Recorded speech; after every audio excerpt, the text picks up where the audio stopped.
All right, Dustin, cool. So I mean, you're obviously in growth mode right now. You got two different systems you're investing in to grow your business. What do you got going on in high level that we can help you out with this week? I'm just not getting set up because I just got on with HighLevel last week. And so, I'm not even into any of the process of anything right now. So, Okay.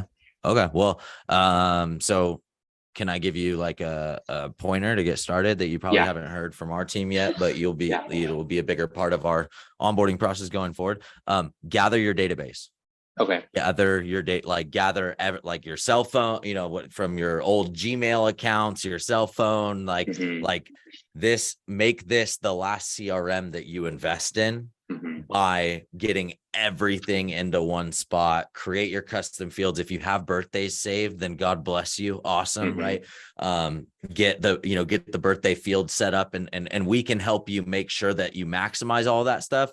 But in the meantime, while you're waiting to get started and kind of getting your feet wet, just gather as many of these like random CSV files you have from different places and get all of your contacts in one spot so that we can put them in the system and we can organize them based on past client, realtor, or realtor slash referral partner or prospective client.